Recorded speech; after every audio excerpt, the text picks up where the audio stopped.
Chennai 365, an effort by SKS in association with social, sports and cultural bodies to do good to a vibrant Chennai.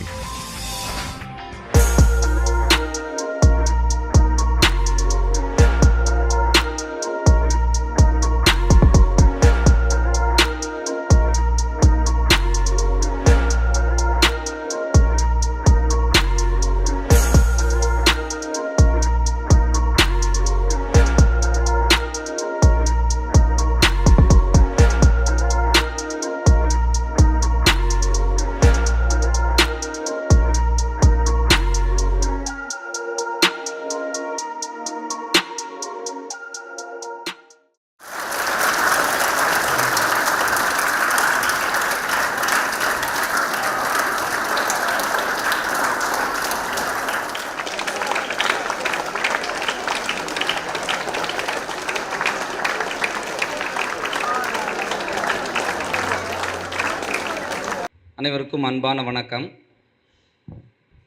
வணக்கம்னு சொன்னால் திருப்பி சொல்லுங்கள் பார்ப்போம். ஏன்னா good morning சொல்லியே பழக்கப்பட்டுரும் இல்லையா? திருப்பி சொல்லுவோமா? வணக்கம். Very good. இலக்கிய கூடல், ஸ்ரீ கிருஷ்ணா ஸ்வீட்ஸ், அப்புறம் நம்ம பள்ளி, மூன்றும் இணைந்து மாதந்தோறும் நல்லதையே சிந்திப்போம் அப்படின்ற ஒரு மைய பொருளில் மாதந்தோறும் ஒரு தலை சிறந்த அறிஞர்கள் வந்து நம்ம பள்ளியில் பேசிக்கிட்டு இருக்கிறாங்க. இந்த மாதிரி நல்லதையே சிந்திப்போம், நல்லதையே எண்ணுவோம், நல்லதை செய்வோம், நாள்தோறும் நல்லதை செய்வோம் அப்படின்னு சொல்லி இது 298வது நிகழ்ச்சி. இந்த ஆண்டினுடைய 298வது நிகழ்ச்சி. இலக்கிய பணியில், சமூக பணியில் தன்னை ஈடுபடுத்தி கொண்டு ஒரு தலை சிறந்த மனிதராக வலம் வரக்கூடியவர் போற்றுதற்குரிய ஸ்ரீ கிருஷ்ணா ஸ்வீட்ஸ் நிறுவனர் கலைமாமணி முரளி அவர்கள். அவருடைய எண்ணத்தில் உருவான இந்த நிகழ்ச்சியினுடைய 12வது மாதமாக டிசம்பர் மாதத்தினுடைய இந்த இனிய நிகழ்வு நமது பள்ளியில் நடக்குது. இந்த இனிய நிகழ்வுக்கு வருகின்றிருக்கிற அனைவரையும் வரவேற்கிற விதமாக நமது பள்ளியினுடைய சமூகவியல் ஆசிரியர் திரு ராஜாராம் அவர்கள் வரவேற்புரையாற்ற வருகிறார்.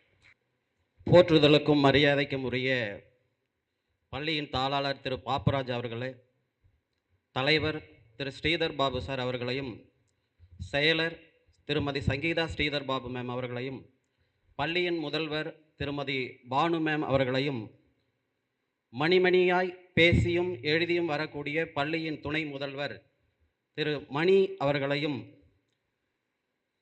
மணிமணியாய் நெல்மணிகளை தந்து எழுத்துலகிலும் தன் இருப்பிடத்தை காட்டி நம் பள்ளியில் கணித ஆசிரியராக இருக்கும் திருமதி ரேகா மணி அவர்களையும் வருக வருக என வரவேற்று மகிழ்கிறேன்.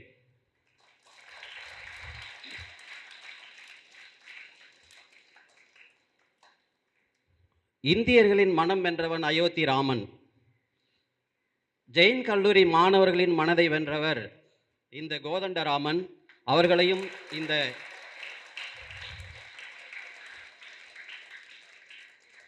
இந்த கோதண்டராமனை வரவேற்பது இந்த ராஜாராமன் அவர்களுக்கு.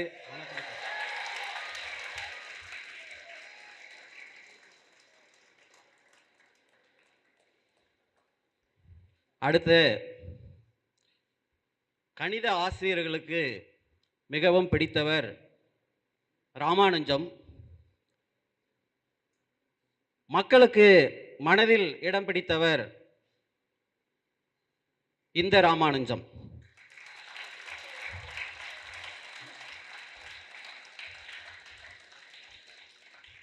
அவரையும் வரவேற்று மகிழ்கிறேன்.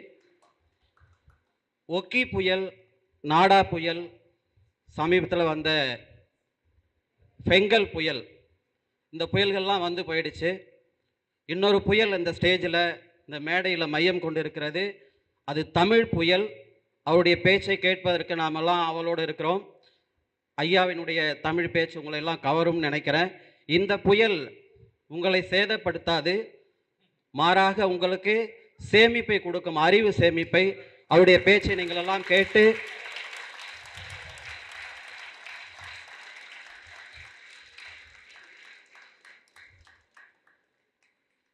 இறுதியாக காலை கதிரவன் ஒளிபட்டு மலர்கின்ற மனம் வீசும் மலர்களைப் போல் இங்கே அமர்ந்திருக்கக்கூடிய எம் பள்ளி ஆசிரியர்கள், மாணவ செல்வங்களையும் வரவேற்று என்னிடம் அமர்கிறேன். நன்றி, வணக்கம்.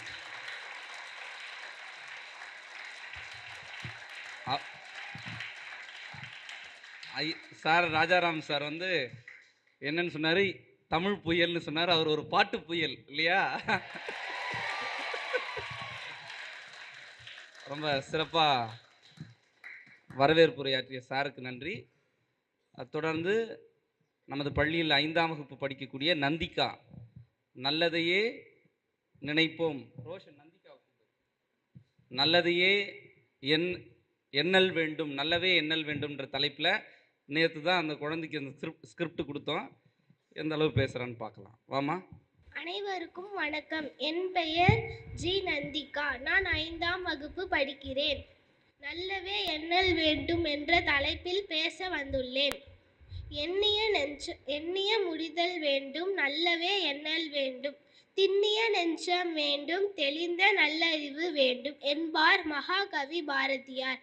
இந்த உலகில் நாம் நினைக்கும் அனைத்தும் நடைபெற வேண்டுமென்று எல்லோரும் நினைப்பது வாடிக்கையான ஒன்றுதான். ஆனால் அவர்கள் நினைத்த இலக்குகளை நோக்கி தினமும் பயிற்சியும் முயற்சியும் செய்பவர்களுக்கு தான் நினைப்பது எல்லாம் நிறைவேறுகிறது. வாழ்வின் மாபெரும் இரகசியம் ஈர்ப்பு விதிதான். ஒத்தவை தன்னை ஒத்தவற்றையே கவர்ந்திருக்கும் என்பதுதான் ஈர்ப்பு விதி. நாம் ஓர் எண்ணத்தை எண்ணும் போது அதை சார்ந்த ஒத்த எண்ணங்களாய் ஈர்க்கப்படுகின்றோம். ஈர்ப்பு விதி நாம் என்ன எண்ணிக்கொண்டிருக்கிறோமோ அதை அப்படியே நம்மளுக்கு திருப்பி கொடுக்கும். நம் வாழ்க்கையில் 2 வகையான மனிதர்களை சந்தித்திருப்போம். ஒரு பிரிவினர் தங்களுக்கு கிடைத்த சாதாரண வெற்றியை கூட கொண்டாடி தீர்த்திடுவார்கள். மற்றொரு பிரிவினரோ கடுமையான முயற்சியில் வெற்றியை கூட கொண்டாட மாட்டார்கள். இதைவிட இன்னும் கூடுதலாக கிடைத்திருக்கலாமே என்று வருத்தப்பட்டு கொண்டே இருப்பார்கள். இதைதான் மகிழ்ச்சி துக்கம் இரண்டும் கிடைக்கும் வெற்றி தருணங்களில் இல்லை, நாம் மனநிலைமையில் இருக்கிறோம் என அறிஞர்கள் கூறுகிறார்கள். எண்ணமே வாழ்வு என்பது என எமர்சனின் வாக்கு. வாழ்க்கை என்னும் கட்டடம் எண்ணங்கள் என்னும் கற்களாலேயே எழுதப்பட வேண்டும். எண்ணங்கள் உயர்வான வகையாக இருந்தால் நம் வாழ்வும் கோபுரமாக உயரும். உள்ளுவதெல்லாம் உயர்வுள்ள என்றார் திருவள்ளுவர். குளத்தின் நீர்மட்டம் உயர உயர தாமரை மலரும் உயர்ந்து நிற்கும். அதனால எண்ணம் உயர்ந்ததாக இருந்தால் எண்ணுபவன் வாழ்க்கையும் உயர்ந்து நிற்கும். ஒரு செயலை செய்யும் முன் பலமுறை குறித்து எண்ண வேண்டும். எண்ணம் மாசற்றதாகவும் பயன்மிக்காதாகவும் அமைய அந்த எண்ணங்கள் சுரக்கும் உள்ளம் பளிங்கு போல் தூயதாக இருக்க வேண்டும். ஒரு வனது நற்சித்தையும் அதனீர் சுரக்கும் எண்ணமும் பகையை நீர்க்க பயன்பட வேண்டும் என்று கூறுகின்றது சங்க இலக்கியம். ஒருவருடைய சிந்தனையை பிறரை ஊறுபடுத்த முயலக்கூடாது. மாறாக ஒருவருடைய சிந்தனையை ஒருவருடைய புண்ணை குணமாக்குவதாக அமைய வேண்டும். மருந்து மரம் ஒன்று இருக்கிறது. அதன் வேரும் பட்டையும் நல்ல மருத்துவ பயனுடையவை. அதற்காக எப்போதும் அதனை உளி கொண்டு செதுக்கியும் வாள் கொண்டு அறுத்தும் பயன்பட நினைத்தால் மரம் பட்டு போய்விடும் என்று நற்றினை கூற காணலாம். நமக்கு திருப்தியை தருவது நல்ல எண்ணங்கள் தான். இதனால் எதிர்மறையான எண்ணங்களை குறைத்து நல்ல எண்ணங்களை எல்லாம் நன்மைக்கு என கூற வேண்டும். நன்றி, வணக்கம். தொடர்ந்து சிறப்புரைக்கு போயிடலாம். ஏன்னா புயல் ரொம்ப நேரம் மையம் கொண்டிருக்கக்கூடாது இல்லையா? சீக்கிரமாக கரையை கிடக்கிறது தான் சிறப்பான ஒன்றா இருக்குன்றதுனால இன்றைக்கு நம்ம பள்ளியில் பேச வந்திருக்கிற இதயகீதம் ராமானுஜம் ஐயா அவர்கள் என் வாழ்நாளில் எனக்கு பெரிய உதவிகள்லாம் செஞ்சுருக்கிறாங்க. எங்கள் வாழ்க்கைக்கு தாயா, எங்கள் வளர்ச்சிக்கு தந்தையாக விளங்கக்கூடிய இதயகீதம் ராமானுஜம் சார் வந்து நம்ம பள்ளியில் பயாலஜி டீச்சராக ஒர்க் பண்ணாங்க இல்லையா மேடமு, சுமதி மேடம். அவங்களை இவர் தான் எனக்கு அறிமுகப்படுத்தி வச்சாங்க. ஒரு தீவுத்திடலில் நடந்த ஒரு பொருட்காட்சியில் இவர் தலைமையில் ஒரு பட்டிமன்றம் நடைபெற்றது. அந்த பட்டிமன்றத்துக்கு தான் முதல் முறையாக அவங்கள சந்திக்கிற வாய்ப்பு எனக்கு கிடைச்சது. ஒரு நல்ல நட்பை எனக்கு தேடி கொடுத்த பெருமைக்குரியவர் போற்றத்திற்குரிய நம்முடைய சிறப்பு விருந்தினர் இதயகீதம் ராமானுஜம் ஐயா அவர்கள். அவங்க வந்து எழுத்தாளர்கள் இருக்கிறாங்க இல்லையா, தமிழ் எழுத்தாளர்கள். திருவி கல்யாண சுந்தரனார் அவர்கள் அந்த நம்ம பகுதியில் சென்னையில் வாழ்ந்தபோது அவர்கள் வீட்டினுடைய உரிமையாளர் அவரை காலி பண்ண சொன்னார். ஏன் காலி பண்ண சொன்னாங்கன்னா, அவர் ரொம்ப நோய்வாய்ப்பட்டு இருந்தார், சாகர நிலைமையில் இருந்தாங்க. இன்னும் கொஞ்ச நாளில் அவருடைய மரணத்தை எண்ணி அவர் காத்துக்கிட்டு இருந்தாங்க. அந்த சூழலில் அந்த வீட்டினுடைய ஓனர் வந்து அவர் காலி பண்ண சொன்னார், வீட்டை காலி பண்ண சொன்னார். ஏன்னு அவரை கேட்டபோது, இல்லை எழுத்தாளர்கள்லாம் இறந்து போயிட்டாங்கன்னா அந்த வீட்டை அரசுடைமை ஆக்கிடுவாங்க, மலிவு விலையில் வாங்கிப்பாங்களாம். அதனால் இவர் இறந்துட்டாருன்னா இந்த வீடு என்னுடைய வீடு, அரசு மலிவு விலையில் வாங்கிட்டு தயவு செஞ்சு நீங்கள் வீட்டை காலி பண்ணுங்க அப்படின்னு ஒரு நல்ல தலை சிறந்த எழுத்தாளருடைய நிலைமை அந்த காலத்தில் அப்படி இருந்தது. எழுத்தாளர்களாக எங்கேயோ ஒரு ஓரத்தில் எதையோ எழுதிக்கிட்டு சமூகத்தினுடைய மாற்றத்திற்காக உழைத்துட்டு இருக்கிற எழுத்தாளர்களாக கவனிக்க ஆள் இல்லாத ஒரு சூழ்நிலையில் அனைத்திந்திய தமிழ் எழுத்தாளர்கள் சங்கம் பெரிய அறிஞர்களால் உருவாக்கப்பட்டு வீரியமாக செயல்பட ஆரம்பித்த காலகட்டம் எங்கள் முனைவர் இதயகீதம் ராமானுஜம் ஐயா அவர்கள் பொதுச் செயலாளராக பொறுப்பேற்ற பிறகு தான் ரொம்ப வீரியமாக செயல்பட்டுக்கிட்டு இருக்கு. நிறைய எழுத்தாளர் இப்போ எல்லாருக்கும் ஒரு சங்கம் இருக்குது இல்லையா, எல்லாவற்றையும் காப்பாற்றுவதற்கு ஒரு சங்கம் இருக்குது. எழுத்தாளர்களுக்கென்று தனியான சங்கம் இல்லை. அப்படி இருக்கிற சங்கத்தை ரொம்ப முறையாக பயன்படுத்தி அதன் மூலமாக நிறைய எழுத்தாளர்கள் இன்றைக்கு பரிணமிப்பதற்கு உறுதுணையாக இருக்கிறவங்க. மாதந்தோறும் வாரந்தோறும் எழுத்தாளர்களை கௌரவிக்கக்கூடிய படைப்புலக சிற்பின்னு விருது கொடுத்து அவர்களை கௌரவிக்கக்கூடிய பெரிய முயற்சியில் ஈடுபட்டிருக்கிறாங்க. இவரை நீங்கள் அடிக்கடி மக்கள் தொலைக்காட்சியினுடைய சிறப்பு நாட்கள்லாம், பொங்கலில், தீபாவளியில், தமிழ் புத்தாண்டு தருணங்கள்லாம் ஐயாவை நீங்கள் பார்த்துருப்பீங்க. ஐயா வந்து மக்கள் தொலைக்காட்சியினுடைய ஆஸ்தான நடுவர். அவங்க தலைமையில் எத்தனையோ நிகழ்ச்சிகள், கவியரங்கம், கருத்தரங்கம், பட்டிமன்றம்னு நடைபெற்று கொண்டிருக்கிறது. தமிழ்நாடு அரசாங்கம் நடத்துகிற எல்லா நிகழ்ச்சிகள்லையும் ஐயாவினுடைய பங்களிப்பு இல்லாமல் இருக்காது. மதுரையில் உலகத்தமிழ் சங்கத்தில் ஒரு பெரிய நிகழ்ச்சி நடந்தது. இளந்தமிழர் இலக்கிய பயிற்சி பற்றின்னு 7 நாட்கள் மாணவர்கள்லாம் ஒன்று திரண்டு, தமிழ்நாடு முழுக்க இருக்கிற பசங்கள்லாம் ஒன்று திரண்டு இருந்த அந்த நிகழ்ச்சியில் ஐயா பேசி முடித்த உடனே அந்த அரங்கமே எழுந்து நின்று கைத்தட்டினாங்க.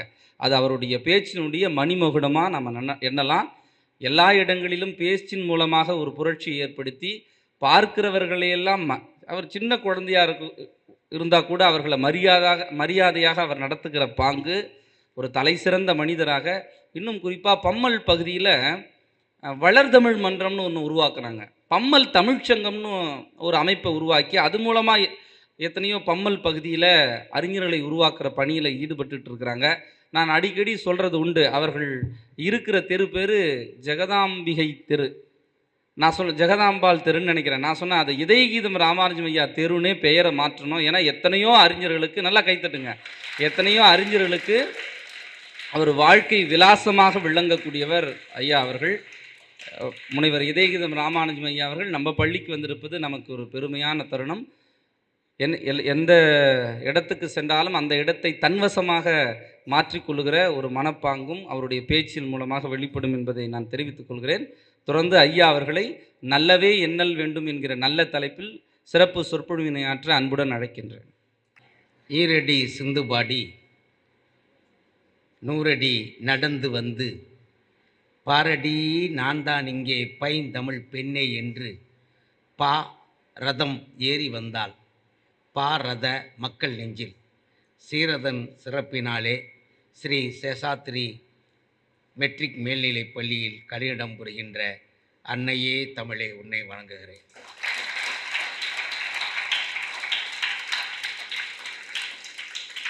இந்த நாள் ஒரு இனிய நாள்.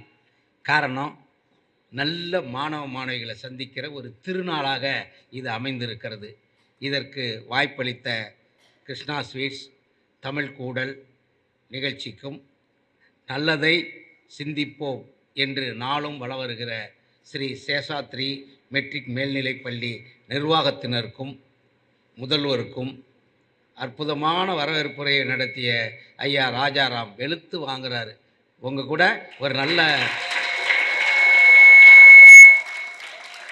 இருக்கும்.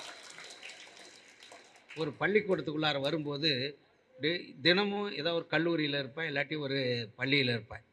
முதல் முறையாக ஒரு பள்ளிக்கூடத்துக்கு வரும்போது ஒரு வேடந்தாங்கல் மாதிரி ஒரு அமைதியாக ஒரு ஆக்கப்பூர்வமாக இருக்கிற ஒரே பள்ளி சேஷாத்ரி மெட்ரிக் மேல்நிலை பள்ளி என்பதை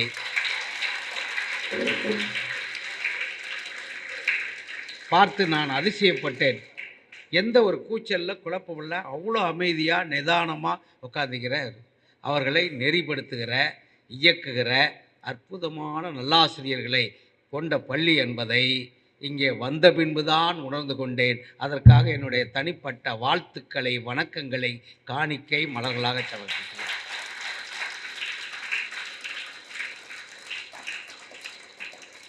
இங்கே வந்த உடனே ஒரு அன்போடு வரவேற்று தேநீர் கொடுத்த ஒரு முதல்வர். எனக்கு அதிசயமாக இருக்குது. கையில் ஸ்டிக்கு தடி இல்லாத ஒரே பிரின்ஸ்பால் நம்ம பிரின்ஸ்பால் தானுங்கிறத பார்த்து எனக்கு அதிசயமாக.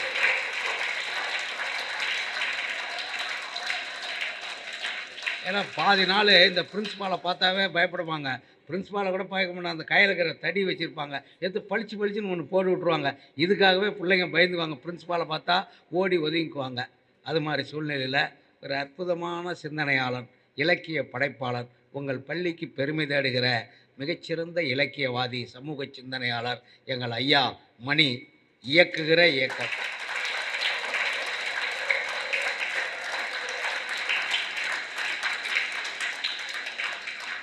அல்லிலும் பகலிலும் அலைச்சலின் நடுவிலும் தொல்லைகள் பலவையும் தோளிலே தாங்கி நல்லவை நடக்க வேண்டும், நல்ல மாணவர்கள் உருவாக வேண்டும், நல்ல சமுதாயம் உருவாக வேண்டுவதற்கு நாளும் உழைக்கிற செஞ்சட்டை வீரர் தான் நம்முடைய நல்லாசிரியர் மணி ஐயா அவர்கள்.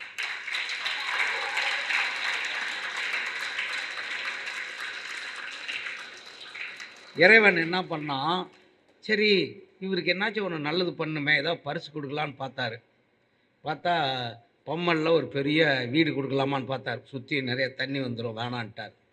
சரி ஒரு மார்வாடி கடையில் போய் ஒரு தங்க செயினாவது எடுத்து கொடுக்கலான்னு பார்த்தா அதை திருடன் தூக்கிட்டு போயிடுவான் அப்படின்னு. சரி இவருக்கு என்ன தான் பரிசு கொடுக்கறது அப்படின்னு பார்த்துட்டு இறைவன் என்ன பண்ணிட்டான், ரேகான்னு ஒரு நல்லாசிரியரை இவரை இயக்க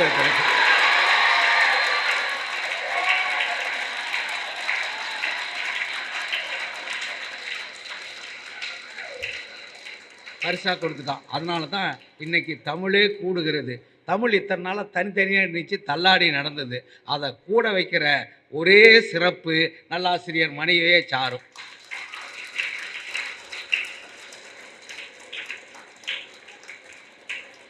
இந்த கிருஷ்ணா ஸ்வீட்ஸ் நிறுவனம் தனக்கு கிடைக்கிற லாபத்தில் ஒரு பகுதியை நல்லது நடக்கிறதுக்கு, ஆன்மீக நிகழ்ச்சி நடத்துறதுக்கு, இலக்கியம் வளர்க்குறதுக்கு, அறிவியலை வளர்க்குறதுக்கு நாளும் பணியாற்றிட்டு இருக்கிறாங்க.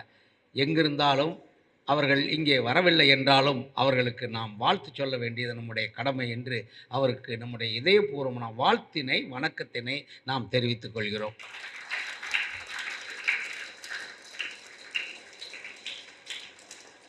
எனக்கு தெரிஞ்சு புரிஞ்சிட்டு குறிப்பறிந்து கைதட்டுகிற ஒரே பள்ளி உங்கள் பள்ளி என்பதை மட்டும் இன்றுதான் உணர்ந்து கொண்டோம்.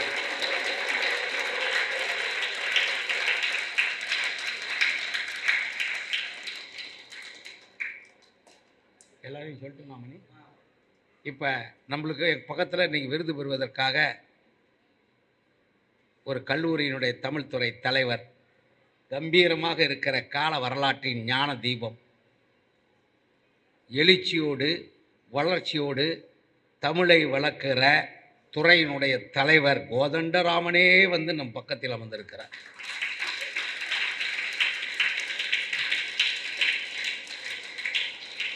அப்படியே சிரிக்கிற போதே சிலுக்க வைக்கிறார்.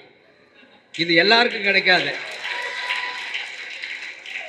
இதில் யார் பேர் பெற்றவன்னா அந்த கல்லூரி மாணவர்கள் தான் இவருக்கு பேர் பெற்றவர்கள். அந்த கல்லூரியினுடைய சிறப்புக்கு காரணமானவர் எங்கள் ஐயா கோதண்டராமன் ஐயா அவர்கள். அவர்களுக்கு ஜெயின் கல்லூரியினுடைய தமிழ்துறை தலைவர், தலைவா நீ வாழ்க. விருது.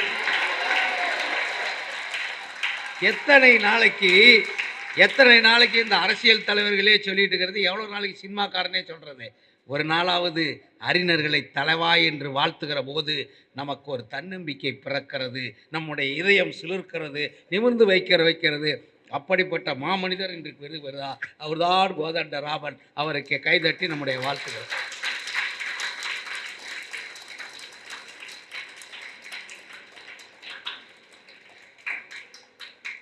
இப்போ இங்கே வந்து மணி ஐயா கூட்டிகிட்டு வந்தார். ஐயா படிங்கயான்னாரு. சரி, இந்த மேடைக்கு வைக்கிறதுக்கு உங்கள் கிளாஸ் ரூமுக்கு படி வச்சுக்கிறாங்க, வீட்டுக்கு படி வச்சுக்கிறாங்க, இதில் மழையில் ஏறத்துக்கு படி வச்சுக்கிறாங்க. இந்த படி எதுக்கு வச்சுக்கிறாங்க? படிப்படியாக ஒரு மேலே ஏறத்துக்கு வச்சுக்கிறாங்க. கரெக்டுங்கிறவங்களாம் கை தூக்குங்க. நன்றி. உங்களுக்கெல்லாம் 90 மதிப்பெண் கிடைச்சிருக்குது, உட்காருங்க. இப்போ நாம் அப்படி நினச்சிக்கிட்டு இருக்கிறோம், படி ஏறி மேலே போகிறதுக்கு தான் படி வச்சுக்குது, அதுக்கு தான் வீட்டுக்கு வச்சுக்கிறாங்க, கோயிலுக்கு வச்சுக்கிறாங்க, இந்த மேடைக்கு வர்றதுக்கு வச்சுக்கிறாங்கன்னு நாம் நினச்சிக்கிட்டு இருக்கிறோம். நம்முடைய முன்னோர்களெல்லாம் நம்மளுடைய அறிவையும் ஆற்றலையும் முன்னதாகவே பெற்றவர்கள். அதனால தான் அவங்க முன்னோடிகள். எதுக்கு படின்னு வச்சாங்கன்னா, இந்த படியில் காலை வைக்கும்போது அந்த படி சொல்லும் படி, அடுத்த படி வைக்கும்போது படி, இப்படி படிப்படியாக வந்தால் நம்ம மேலே ஏறிடலாம், படித்தா மேலே ஏறிடலாம். அதுக்காக தான் அதுக்கு என்னான்னு பேர் வச்சான். அதனால தான் அந்த படி சொல்லுது, காலை வைக்கும்போதே படி.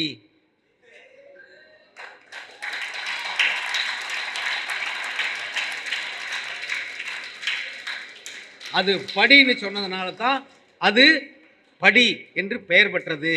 அதனால தான் யாரெல்லாம் படிக்கிறார்களோ அவர்கள் இப்போ ஏழையாக இருக்கலாம், ஒரு காலத்தில் படிக்கிற நீங்கள் தான் நாளைக்கு மிகப்பெரிய நல்லாசிரியர்களாய், நல்ல என்ஜினியர்களாய், நல்ல ஐஏஎஸ் ஆஃபீஸர்களால், நல்ல ஐபிஎஸ் ஆஃபீஸர்களால், இஸ்ரோ விஞ்ஞானிகளாக வரப்போகிறீர்கள் என்பதைத்தான் இந்த படிக்கட்டு உங்களுக்கு சொல்லுகிறது.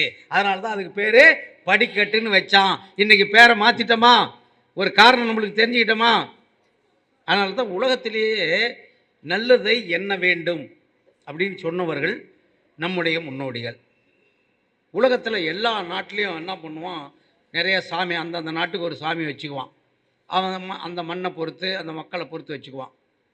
உலகத்திலேயே நாம் மட்டும்தான் முதல் தெய்வமாக யாரை வச்சோம்?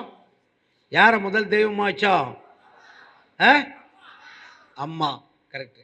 இந்த பக்கம் குரலே வரலையே, வேறு வேலை அம்மா விட்டு நம்மளாம் ஒரு காலத்தில் போயிடுங்கிறதுக்காக சொல்லாத இருக்கிறீங்களா? உலகத்திலேயே முதல் தாய் யார்? அம்மாங்கிற வார்த்தை தான் உலகத்திலேயே முதல் தெய்வம். ஏன்னா நீங்கள் இங்கே உட்காந்துக்கிறீங்க, வீட்டில் உட்காந்து உங்கள் அம்மா என்ன நினைப்பாங்க, இந்த பிள்ளை பாதி இட்லி சாப்பிட்டுச்சே, புள்ள பசியோடு இருக்குமேனு வீட்டில் அவங்க சாப்பிடாது இருப்பாங்க. நீங்கள் அரைகுறையாக சாப்பிடாத, நேரம் ஆயிடுச்சு, லேட்டாக எழுந்திரிச்சு வேகமாக வந்ததுக்காக அங்கே ஒரு அம்மா சாப்பிடாத இருப்பாங்க. புள்ள எப்போ வரும், நீங்கள் 4 மணி வர வரையிலும் துடிச்சிக்கிட்டே இருக்க, வந்த உடனே உங்களை உள்ளே கூட்டு போய் ட்ரெஸ் மாற்றி வச்சு மறுபடியும் உங்களுக்கு டிஃபன் கொடுப்பாங்க. அதனால தான் உங்களுக்காகவே வாழ்ந்து நீங்கள் பெரிய லெவலில் வரணும், நல்ல ஒழுக்கமுள்ள பிள்ளைங்களாக வளரணும், நல்ல பிள்ளைங்களாக வரணும். உங்களுக்காக இதயம் மட்டும் துடிக்கலை, ஒரு தாயும் துடிக்கிறாள்ங்கிறதுக்கு தான் அம்மா. எப்போதும் உங்கள் மீது அன்பு செலுத்துகிற மா எது? அம்மா. அதனால தான் நம்முடைய இலக்கணம் கூட, தமிழ் இலக்கணம் வந்து உலகத்திலேயே தாய்மொழியிலேயே உலகத்துக்கு முதல் மொழி, இல்லாட்டி அன்னை மொழின்னு சொல்கிறாங்க. ஏன் அதுக்கு சொன்னாங்கன்னா, அதுதான் முதல் தெய்வத்தை சொல்லுது. முதல் தெய்வம் எழுத்துக்களில் தமிழ் இலக்கணம்னு ஒன்று இருக்குது. அதுக்கு 3 எழுத்து தான் இருக்குது. உயிரெழுத்து, அப்புறம் உயிரெழுத்து, அப்புறம் இந்த 3 தான் இருக்குது. இந்த 3 எழுத்தும் இருக்கிற ஒரே ஒரு சொல் எதுன்னா அம்மா. ஆங்கிற எழுத்து, இம்முங்கிற எழுத்து, மாங்கிற எழுத்து. அடடா, இந்த மாதிரி பள்ளிக்கூடத்தை நான் பார்த்ததே இல்லை. முதல்ல என்னுடைய தமிழக வரலாற்றிலேயே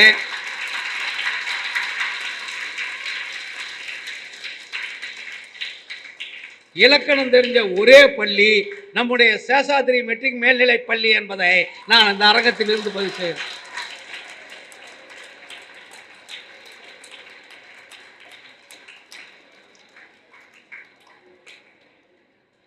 ஒரு பள்ளிக்கூடத்துக்கு போனேன்.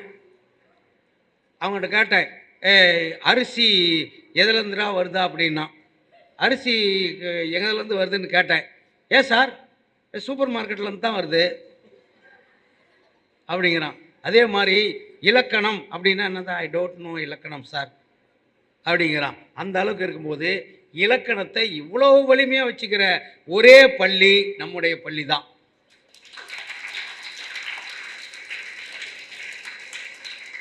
அஞ்சாவது படிக்கிற பாப்பா வந்து, அஞ்சாவது படிக்கிற குழந்தை இன்னைக்கு ஒரு 5 மணித்துளிகள் பேசுனுச்சு. அதுதான் இலக்கியம்.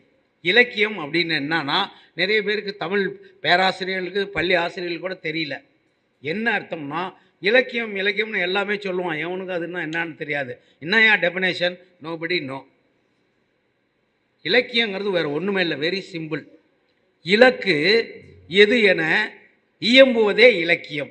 உன்னுடைய இலக்கு என்ன, உன்னுடைய வாழ்க்கையில் நச்சீர் என்ன, உன்னுடைய குறிக்கோள் என்ன அப்படின்னு எது சொல்லுதோ அதுக்கு பேர் தான் இலக்கியம். சத்தமாக சொல்லுங்கள், அதுக்கு பேர் தான்.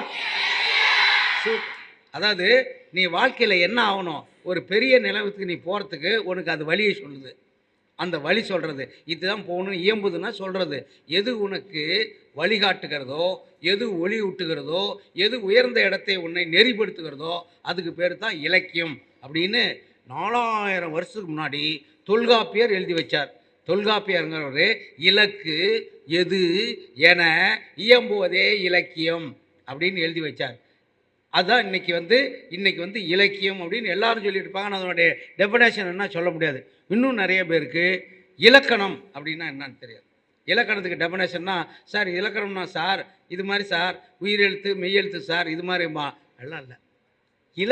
இலக்கியத்தை எது கணம் பண்ணுகிறதோ அதுதான் இலக்கணம். இலக்கியத்தை கணம் பண்ணுறது.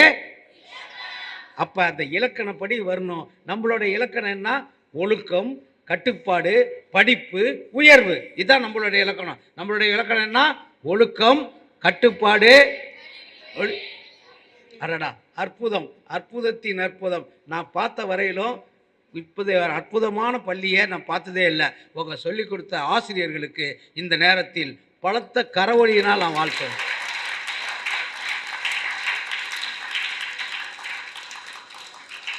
எனக்கு தெரிஞ்சு இவ்வளோ வலிமை இல்லை. அதனால தான் அம்மாவை தெரியும், அம்மா கொடுக்குற அப்பாவனுடைய உழைப்பு தெரியாது. நீங்கள் நல்லா வரணும், நீங்கள் படிக்கணும், என் புள்ள பெரிய லெவலுக்கு வரணும், என் புள்ள சேஷாத்திரி பள்ளியில் படிக்கிறான், அடுத்து காலேஜ் படிப்பான், என்ஜினியரிங் படிப்பான், டாக்டர் ஆகுன்னு கனவு கண்டுக்கிட்டு இரவெல்லாம் உழைத்து கொண்டிருக்கிற உங்கள் அப்பாங்கிறாரே, அவருக்கும் உயிரெழுத்து மெய்யெழுத்து உயிர்மெய் எழுத்து தான். ஆ இப் பா அந்த 3 எழுத்து சேர்த்தா உயிரெழுத்து மெய்யெழுத்து உயிர்மெய் எழுத்து வந்துடும் அம்மா கொடுத்ததுனால. சரி, இந்த 3வது தெய்வம்னு ஒன்று வச்சாங்க. 3வது தெய்வம் யாரு? குரு. அடடா, யார் சொன்னது? எக்ஸலண்ட். நீ வா தம்பி, மேலே வா. உங்கள் பேர் என்ன? சாந்தனு. இளைய தலைமுறையின் புதிய விடியல் பட்டென்று பதில் சொல்லி புத்தகத்தை பெறுகிறார். உங்கள் கைதட்டோடு.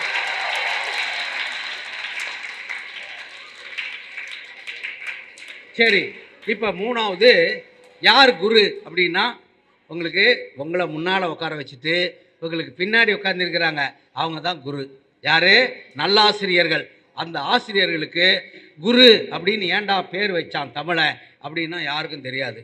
நிறைய பேருக்கு இன்னும் குருங்கிற வார்த்தைக்கு அர்த்தம் தெரியாது. ஆனால் எல்லாருமே சொல்லிட்டு இருப்பாங்க, 3வது தெய்வம் குரு, 3வது தெய்வம் குரும்பாங்க. குருன்னா என்னடா தெரியாது. கூங்கிற எழுத்துக்கு தமிழில் இருள்னு அர்த்தம். கூங்கிற எழுத்துக்கு தமிழில் இருள்னு அர்த்தம். ரூங்கிற எழுத்துக்கு விளக்குதல்னு அர்த்தம். யார் இருளை விளக்குகிறார்களோ, மன இருளை யார் விளக்குகிறார்களோ அவர்களே குரு என்பதனால் கு இருள், ரூ நீக்குதல், அவர்களே குருவாக மாறுகிறார்கள் என்பதை புதிய செய்தியாக இன்றைக்கு நீங்கள் எடுத்துக்கொள்கிறீர்கள்.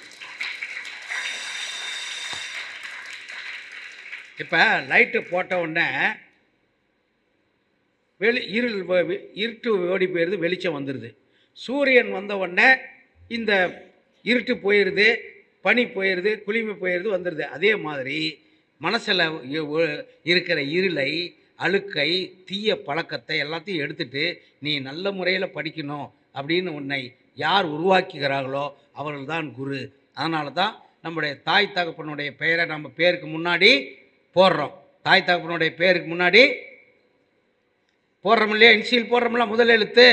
அதே மாதிரி நம்ம பின்னாடி போடுறோம்ல, MA, BA, MBBS, IAS, IPS, அந்த இன்சியலை யார் தந்தாங்கன்னா குரு. அதனால தான் குருவினுடைய ஞாபகமாக உங்களுக்கு பின்னாடிக்கிற இன்சியலை கொடுத்தது யார்? குரு. இவங்க சொல்லி கொடுத்து நல்ல பிள்ளையாக வளர்ந்ததுனால தான் நீங்கள் பின்னாடி ஒரு ஐஏஎஸ்ஸா, ஒரு ஐபிஎஸ்ஸா, ஒரு எம்பிபிஎஸ்ஸா வரீங்க. அந்த இன்சியலை போடுறதுனால தான் இவர்கள் குருவாக மாறுகிறார்கள் என்கின்ற செய்தியினை நல்லதை எண்ணல் வேண்டும். தலைப்பு அற்புதமான கொடுத்து. மகாகவி பாரதிக்கு 11ஆம் தேதி பிறந்த நாள். அவர் தான் சொன்னார், எண்ணிய முடிதல் வேண்டும், நல்லவை எண்ண வேண்டும், திண்ணிய நெஞ்சம் வேண்டும், தெளிந்த நல் அறிவு வேண்டும், பண்ணிய பாவமெல்லாம் பரிதி முன் பனிதுளி போல் நன்னிய நின்னின்று நன்னுதல் வேண்டுமன்னாய் அப்படின்னு ஒரு அற்புதமான பாடல் எழுதினார். அந்த பாடலை ஒரு தலைப்பாக எடுத்து மகாகவி பாரதியினுடைய சிந்தனையை வரியாக தந்து தலைப்பாக தந்தமைக்காக தனிப்பட்ட முறையில் மக்கள் தலைவர் மணி அவர்களுக்கு நம்முடைய கைத்தட்டலை காணி. 1000 விஷயங்களை ரொம்ப அசால்ட்டாக சொல்லிட்டு போகுது. நல்லவை எண்ண வேண்டும். அதுக்கு மகாகவி பாரதி சொல்கிறாரு, எண்ணிய முடிதல் வேண்டும். உன்னுடைய எண்ணம் என்ன? நல்லா படிக்கணும். நம்மளுடைய எண்ணம் என்ன? நல்லா படிக்கணும். அப்படி படித்தோம்னா, அப்படி நல்லா படிக்கணும்னா நம்மளுடைய நோக்கம் என்ன? நல்ல பிள்ளையாக வளரணும், நல்லா படிக்கணும். அதுக்கு என்ன வேணும்? நல்லதை எண்ண வேண்டும். 2வது வரியை தலைப்பாக கொடுத்துட்டார். நல்லதை எண்ணணும். அதுக்கு என்ன வேண்டும்? நல்ல மனசு வேணும். நல்ல மனசை யார் உருவாக்குறாங்க? நம்ம குரு உருவாக்குறாங்க. நம்மளுக்கு நல்ல மனசு இருந்துச்சுன்னா நல்லதும் எண்ண முடியும், எண்ணதையும் முடிக்க முடியும். அதுக்கு 4வது, நம்ம என்னாச்சும் ஒரு தப்பு பண்ணினா கூட நான் தப்பு பண்ணிட்டேன்னு நம்ம நினச்சோம்னா, இந்த வெயில் அடிக்கும்போது பனித்துளி ஓடுற மாதிரி நம்மகிட்டருந்து எல்லாம் ஓடி போயிடும். நீ வெற்றியே பெறுவாய் என்பதைத்தான் இந்த வரியும் இந்த தலைப்பும் நமக்கு மிக அழகாக படம் பிடித்து காட்டுகிறது. உலக வரலாற்றிலேயே இந்திய மாணவர்கள்தான் அறிவும் ஆற்றலும் வீரமும் கொடையும் சிறப்பும் இருந்து கூட இவர்களால் வளர முடியவில்லை. காரணம் என்னவென்றால், இவர்கள் தன்னுடைய உணர்ச்சியை வெளிப்படுத்துகிறார்களே ஒழிய உணர்வை ஏற்படுத்தவில்லை. நம்மளுக்கு இருக்கிறது 2 விஷயம் இருக்குது. ஒன்று உணர்வு, இன்னொன்று உணர்ச்சி. நம்மளுக்கு 2க்கும் வித்தியாசம் தெரியாத கொட்டிடுறத கால சின்ன சின்ன விஷயங்களை நம்ம செதஞ்சு போகிறதுனால நாம் தோல்வி அடைஞ்சிடுறோம். நம்மளுடைய ஒரே இலக்கு என்னவோ அதுக்குள்ளே உணர்வு பூர்வமாக இருக்கணும், உணர்ச்சி பூர்வமாக இருக்கக்கூடாது. நிறைய பேர் உணர்ச்சி பூர்வமாகறாங்க, அதுபட்ட டக்குன்னு போயிடுறது, டக்குன்னு தீய பழக்கத்துக்கு அடிமையாகிறது. பல கல்லூரிகள் உங்கள் பக்கம் வரல. சென்னையில் பல மாணவர்கள் இன்றைக்கு திரைப்படம், சீரியலு இதெல்லாம் பார்த்து உண்மைன்னே நினச்சிக்கிட்டு இருக்கிறாங்க. நாம்ளும் அது மாதிரி ஆகணும் அப்படின்னு நினச்சதனுடைய விளைவு பலர் தள்ளாடி நிற்கிறார்கள், தடுமாறி நிற்கிறார்கள். அப்படி இல்லாமல் நல்ல பிள்ளைங்க நாங்கள் அப்படின்னு உலக அரங்கத்திற்கு காட்ட வேண்டும் என்பதற்காகத்தான் இந்த நல்லவை எண்ண வேண்டும் என்கின்ற ஒரு தலைப்பை கொடுத்து அதை உங்களுக்கு வடிவம். ஜப்பான்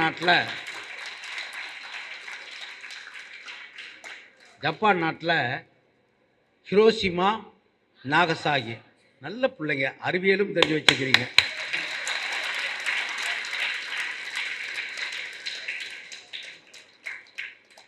இளம் கல்வி சிங்கங்கள் இருக்கிற ஒரு பள்ளி என்பதை மணி அவர்கள் என்னை காட்டியதற்காக அவருக்கு என்னுடைய வாழ்த்துக்களை தெரிவிக்கிறேன். ஜப்பான் நாட்டில் ஹிரோஷிமா, நாகசாகின்னு போயிடுச்சு. எல்லாரும் அழுதாங்க. எல்லா அறிவியலாலும் சொன்னாங்க, இந்த நாட்டில் இன்றைக்கி புல் பூண்டு கூட முளைக்காது அப்படின்னா. இன்னொருத்தன் வந்தால் சொல்லலாம், பிறக்கிற குழந்தைங்கள்லாம் ஊனமாக பிறக்கும் அப்படின்னாங்க. ஆனால் அதில் ஒரு 5 பேர் வந்தான், இல்லை எங்கள் இளைஞர்கள்ட்ட வந்து நான் பார்க்குறேன் அப்படின்னு சொல்லி அவங்களுக்கு 5 மந்திரத்தை சொல்லி கொடுத்தானுங்க. 5 மந்திரத்துக்கு பேர் 5S. 5S அது என்னென்னா sort, set, shine, standardise, sustain. 5 மந்திரத்தை சொல்லி கொடுத்தாங்க. அந்த 5 மந்திரம் என்னன்னா, இது ஓரளவுக்கு பெரியதில்லை. Sort, set, shine, standardise, sustain. English புரியுதில்ல? இதே போதுமா இல்லை தமிழில் விலைக்கு சொல்லணுமா? புரியுதா? இந்த 5 மந்திரத்தை வச்சுக்கிட்டு அந்த நாட்டு இளைஞர்களுக்கு அவனுடைய லட்சியம் என்ன? படி, உழை, வெற்றி பெறு. இந்த 3ஐயும் அவங்க போராடி செஞ்சதனுடைய விளைவு இன்றைக்கு உலக அரங்கத்தை ஒரு சின்ன குட்டி நாடு இன்றைக்கி அண்ணாந்து பார்க்க வச்சுது. ஆனால் நம்முடைய இந்திய திருநாடு பண்பாட்டு கூறுகள்லையும் உயர்ந்தது, கல்வியிலையும் உயர்ந்தது, இலக்கியத்திலையும் உயர்ந்தது, எல்லா அறிவியலிலும் உயர்ந்தது. அப்படியாப்பட்ட நாடு இன்னைக்கு லஞ்சம், ஊழல், ஏமாற்றுறது, பொய் பேசுறது, கெட்ட பேச்சு பேசுறது, திசை மாறி போகிறது, தவறான பாதையில் நடக்கிறது, டிவியிலையும் சீரியலையும் பார்த்துட்டு உண்மைன்னு நினச்சிக்கிறது. இன்றைக்கி பாதி பசங்க இன்றைக்கி தமிழ்நாட்டில் கெட்டு போகிறதுக்கு முதல் காரணம், காலையில் எழுந்திரிச்ச உடனே பல்லு தேய்க்கிறானோ இல்லையோ செல்லை தேய்க்க ஆரம்பிச்சிடுறான்.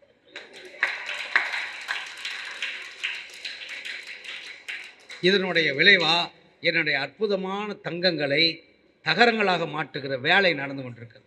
இதெல்லாம் நீங்கள் நல்ல பிள்ளைங்க உணர்ந்து, நீங்கள் மட்டும் இல்லை அடுத்தவங்களும் சொல்லணுண்டே அப்படி நடக்கக்கூடாது, நீ பண்ணுறது தப்பு அப்படின்னு எடுத்து சொல்கிற நல்ல குழந்தைகளாக நீங்கள் மாற வேண்டும். அப்படி மாறும்போது தான் ஜப்பான் மாதிரி நம்ம வர வேண்டும். அதுக்காக நல்ல நூட்களை படிங்க. வீட்டுக்கு போன உடனே பண்ணுங்க. உங்கள் அம்மா அப்பாவை நீங்கள் இது வாங்கி கொடுக்க சொல்லுங்கள். பர்த்டே ஆனால் கேக் வாங்கி கொடுக்குறாங்க, சாப்பிட்றீங்க. என்ன பரிசு வாங்கி கொடுக்குறாங்க, ஒரே வாரத்தில் காலி ஆகி போயிடுது. நல்ல புத்தகங்கள் வாங்கி கொடுத்து அதில் இந்த பிறந்த நாளுக்கு வாங்கி கொடுத்தது அப்படின்னு வச்சு அந்த நல்ல நூட்களை படிங்க. உங்களுடைய ஓய்வு நேரத்துக்கு உங்களுக்கு பயனுள்ளதாக இருப்பது எதுவென்றால் பொது அறிவு புத்தகங்கள் தான். அதனால் நிறைய நேரம் டிவி பாருங்கள், நல்ல விஷயங்களை பாருங்கள். நிறைய நேரம் டிவியில் பார்க்காதீங்க, நல்ல நூட்களை படிங்க. நல்ல சிந்தனையாளர்களுடைய வரலாறை தெரிஞ்சு வச்சுங்க. நம்ம தான் நம்ம பெரிய லெவலுக்கு வர முடியும் அப்படிங்கிற சொல்லி. மணி எவ்வளோ நேரம் பேசலாமா அப்படின்னு சொல்லிட்டு ஒரு நல்ல செய்திகளோடு ஓடிட்டுருக்குது. ஏன்னா நாம் உணர்ச்சி வசப்படக்கூடாது, உணர்வுபூர்வமாகணும். ஒன்றும் இல்லை, ஒரு பள்ளிக்கூடத்தில் படிப்பு முடிஞ்சிச்சு. இங்கே எத்தனை பேர் 10வது இருக்கிறீங்க? 10th ஸ்டாண்டர்ட், 11th 12th முடிஞ்ச உடனே 11th முடிஞ்ச உடனே அவங்களுக்கு ஒரு கோச்சிங் கொடுத்து, அவங்களுக்கு ஃப்ரீயாக கொடுத்து, ஒரு பெரிய வல்லுநர்களாக மாற்றுவதற்காக ஒரு அரசு ஒரு திட்டம் போட்டுச்சு. அப்போ இவ்வளோ நிறைய மாணவர்கள் வந்துட்டாங்க. அரசாங்கம் என்ன பண்ணிச்சு, சரி ஒரு 5 நிமிடத்தில் ஒரு கொஷின் பேப்பர் கொடுத்துருவோம், இந்த 5 நிமிடத்தில் இதை ஃபுல்லப் பண்ணி கொடுக்கணும்னு எல்லார்ட்டையும் ஒரு பேப்பர் கொடுத்துட்டாங்க. இதில் 12 கேள்விகள் இருக்குது. அந்த 12 கேள்வியும் 5 நிமிஷத்தில் அதை எழுதுனா அந்த 12 கேள்வி எழுதுறதுக்கு 1 மணி நேரம் ஆகும். அந்த கொடுத்தவங்க அதில் மேலே என்ன போட்டு 5 நிமிடத்துக்குள் எழுதி முடிக்க வேண்டும், 5 நிமிடத்துக்குள் இந்த பேப்பரை இந்த ஆன்சர் பேப்பரை எங்கிட்ட தரணும் அப்படின்னு சொல்லிட்டாங்க. எல்லா பசங்களும் பார்த்தாங்க. நிறைய பேப்பர் வாங்குறாங்க. ஏற்கனவே 2-3 கட்டுரையை படிச்சுக்கிட்டு போயிட்டாங்க பொழுது. வேக வேகமாக முதல் பண்ணால் இந்த கொஸ்டின் எனக்கு ஈஸியாகுது அப்படின்னு ஆளுக்கு 4 பக்கம் 5 பக்கம் எழுதுனாங்க. 5 நிமிஷம் ஆகி போச்சு. எல்லோருடைய பேப்பரையும் வாங்கிட்டு போயிட்டாங்க. எல்லாம் ஒரு உணர்ச்சி, நம்மளுக்கு ஈஸியான கொஸ்டின். அவன் என்ன கேட்டான், டெய்லி நீங்கள் வீட்டில் என்ன செய்வீர்கள்? 2வது பேப்பரு, நீங்கள் உங்கள் பள்ளியில் உங்களுக்கு பிடித்தமான நண்பரை பற்றி எழுது. இதே மாதிரி கேள்வியை எளிமையாக கொடுத்துட்டான். பசங்களுக்கு ரொம்ப சந்தோஷம். வேகமாக எழுதிட்டாங்க. குறைஞ்சது 5 கேள்வி எழுதுனா கூட போதுமா, முதல்ல முடிங்கன்னு ஆன்சர் பேப்பர் வாங்கினா எழுதுனாங்க. பார்த்தா பசங்கள்லாம் இதே மாதிரி உட்கார வச்சாங்க. அந்த உடனே 5 நிமிஷத்தில் எழுத முடியாதே சார், இது 1 மணி நேரத்துக்கு ஒரு பையன் கேட்டான். சரி தம்பி, நாங்கள் பார்க்குறோம், இதில் நீங்கள் எவ்வளோ எழுதி வச்சுக்கிறீங்களோ அந்த பதிலுக்கு தகுந்த மாதிரி நாங்கள் கொடுக்குறோம் அப்படின்னா எல்லோரும் இதே மாதிரி உட்காந்தாங்க. வந்த உடனே மார்க் திருத்தி சொல்ல போகிறோம் அப்படின்னு. இந்த கூட்டத்தில் 2 பேர் தான் தேர்ச்சி பெற்றுக்கிறாங்க, மீதி எல்லாருமே தோல்வி அடைஞ்சிட்டாங்க. ஏன் சார் அப்படின்னா, இப்போ தான் அவர் சொன்னார், நீங்கள் எல்லாம் கரெக்டாக தான் பண்ணீங்க. அதனுடைய கடைசியில் ஒரு வரி போட்டிருந்துச்சு, யாருமே இந்த கேள்விக்கு பதில் எழுத வேணாம், இதை படிச்சுட்டு 5 நிமிடம் கழித்து இதை வாழ்க்கையில் கடைபிடிங்க அப்படின்னு சொல்லிட்டு திருப்பி கொடுங்கன்னாங்க. 2 பேர் தான் அதை முழுமையாக படித்தானுங்க. கடைசி வரியை படிக்காதனால வாழ்க்கையில்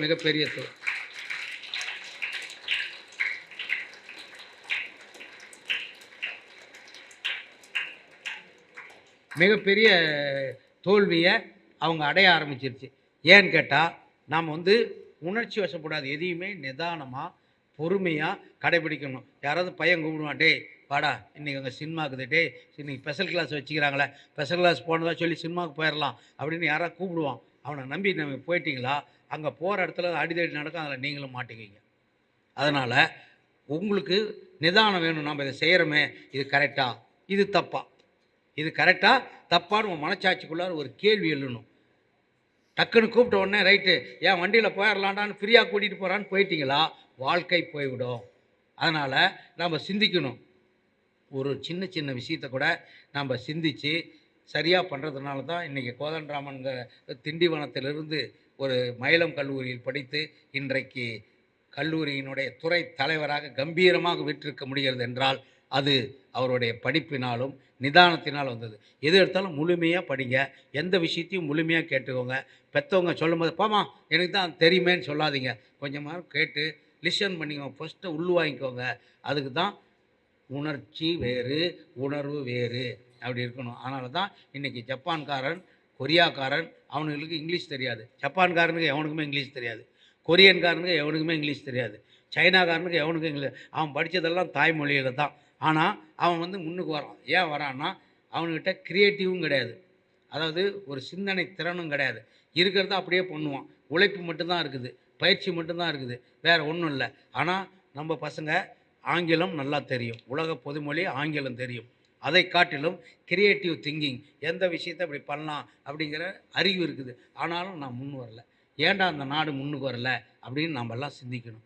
அதுக்கு காரணம் நம்முடைய உணர்ச்சியை மறந்து உணர்வுபூர்வமாக செயல்படுகிற எண்ணத்தை நாம் வடிவமைத்து கொள்ள வேண்டும். நான் நல்ல புள்ளடா, என்னால் முடியும் அப்படிங்கிற எண்ணம் வளர வேணும்.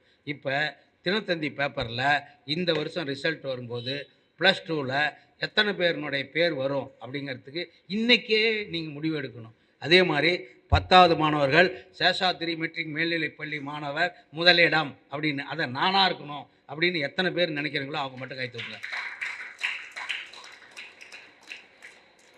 அதை நினைக்கணும். அந்த வெறி, அந்த ஃபேஷன், அந்த பெஞ்ச் மார்க் நம்மகிட்ட வரும்போது தான் நம்மளால் முடியும். It will be endeavour trust and confidence label of Seshadri matric மேல்நிலை பள்ளி அப்படிங்கிற உணர்வு நம்முடைய வரும்போது தான் மணி அவர்களுடைய உழைப்புக்கும் புதிய பிரின்சிபால் ரொம்ப கம்பீரமாக உட்காந்துக்கிற அவங்களுக்கும் ஒரு வெற்றி கிடைக்கும். அவங்க போய் மேனேஜ்மெண்ட்டில் சொல்லுவாங்க, இது மாதிரிங்க எனக்கு வந்து இது மாதிரி நம்ம பள்ளிக்கூடத்து பையன் வந்துக்கிறான், அதை யாரோ இருக்கிறது காட்டிலும் நானாக இருப்பேன் என்று நீங்கள் நினைக்க வேண்டும். அதுதான் நல்லவை எண்ண வேண்டும்.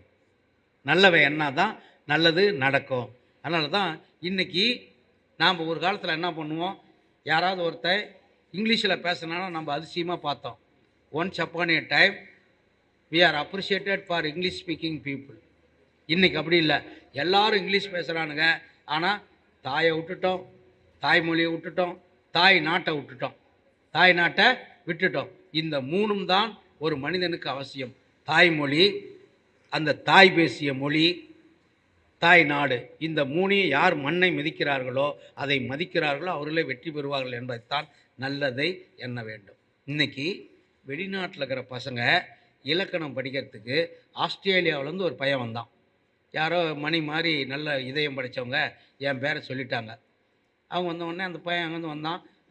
வந்தவுடனே அவன் எதிரில் உட்காந்தவுடனே வா தம்பி என்ன அப்படின்னு சொல்லி பேசிகிட்டு இருக்கும்போதே அங்கேருந்து எதிர் வீட்டிலேருந்து ஒருத்தர் வந்தார்.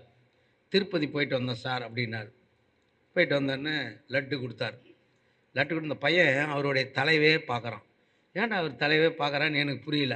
நல்லா முட்டை அடித்து சந்தனம் தடவுறதுனால இப்போ நான் அவர் போனதும் அந்த பையன் கேட்குறான், அங்கிள் வாட் இஸ் திஸ் அப்படின்னா. ஒன்றும் இல்லைப்பா, கோயிலுக்கு போயிட்டு வந்தார், அதுக்காக மொட்டை அடித்து சந்தனம் போட்டுக்கிட்டு வந்துக்கிறார் அப்படின்னு. கொஞ்ச நேரம் கழித்து கொரியர் மேன் வந்தான். அவன் வந்த உடனே ஒரு தொப்பி போட்டுட்டு இருந்தான். தொப்பியை எடுத்துகிட்ட உடனே கையெழுத்து வாங்கிட்டு போயிட்டான். அவன் தலை ஃபுல்லாக கொஞ்சம் சொட்டை, முடியல. அவனை போய் கேட்டேன், அங்கிள் இதை நம்ம ஒன்றும் இல்லை, தலை தொட்டை அதனால் தொப்பி போட்டுட்டு வந்துக்கிறான் அப்படின்னா. What is difference between the மொட்டை அண்ட் சொட்டை அப்படின்னு அந்த பையன் கேட்டான். எனக்கு என்னடா அந்த பையன் கேட்டான், வெளிநாட்டிலேருந்து என்னை நம்பி ஆஸ்திரேலியாவிலேருந்து பிளைன் ஏறி வந்துக்கிறான் படிக்கிறதுக்கு, இவங்ககிட்ட நான் பதில் சொல்லுமே. அந்த பையன்கிட்ட நான் சொன்னேன், அப்படி இல்லைப்பா, நாம் வந்து சாமிக்கு வந்து வேண்டிக்கிட்டு நாம்ளே முடிய கொடுத்தோம்னா அதுக்கு பேர் மொட்டை, நாம்ளா மொட்டை அடிச்சுக்கிட்டோம்னா அதுக்கு பேர் வேண்டுதல் வச்சு மொட்டை. அதுவாக எடுத்துக்கிச்சின்னா அதுக்கு பேர் சொட்டை. இட் இஸ் டிஃபரன்ஸ் பிட்வீன் மொட்டை அண்ட் சொட்டைன்னு.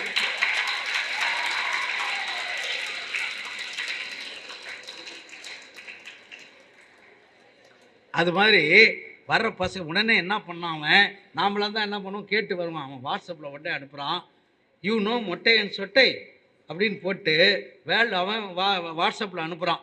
அனுப்பிட்டு இது மாதிரி மொட்டைக்கும் சிட்டையும் தான் டிஃப்ரென்ஸு அப்படி அனுப்புகிறான். அந்த அளவுக்கு நாம் எடுக்கிற செய்திகளை, நம்மை சுற்றி இருக்கிற செய்திகளை நாம் பதிவு செய்ய வேண்டும். வெறும் பாடத்தோடு இல்லாமல் நம்மளுடைய மனசில் டெய்லி எந்திரிச்ச உடனே நாம் முதல் இடம் பெறுகிறோம், நாம் முதல் பரிசை பெறுகிறோம், நாம் முதல் வெற்றியாளராக வருகிறோம் அப்படின்னு யாரெல்லாம் நினைக்கிறாங்களோ அவர்கள் மட்டுமே வெற்றி பெறுவாங்க. அதனால தான் அப்துல் கலாம் ஐயாவுக்கு வீட்டில் சாப்பாடு இல்லை, ரொம்ப ஏழை குடும்பம். வந்தபோது டெய்லி என்ன பண்ணுவார், படிக்கணுங்கிறதுக்காக காலையில் 5 மணிக்கு எழுந்திரிச்சு சைக்கிளில் எடுத்துக்கிட்டு ஒரு வீடாக பேப்பர் போட்டு படித்தார். படித்து முடித்து என்ஜினியரிங் வந்தார், இஸ்ரோ வந்தார்.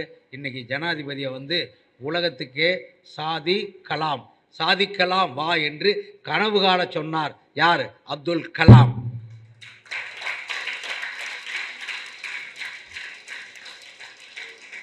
நம்ம பசங்களும் போய் படிக்க சொன்னால் வீட்டில் கண்ணை மூடிக்கிட்டே உட்காந்துக்கிட்டு இருக்கிறான். அப்பா வந்து கேட்டால், டேய் என்னடா அப்படின்னு கேட்டால், சார் இப்போ தான் கனவு கண்டுட்டு இருக்கிறேன் சாருங்கிறான். இவன் தூங்கிட்டே கனவு காங்கிறான். நம்முடைய கனவு லட்சிய கனவாக இருக்க வேண்டும், உயர்ந்த கனவாக இருக்க வேண்டும். ஐயா வாங்க.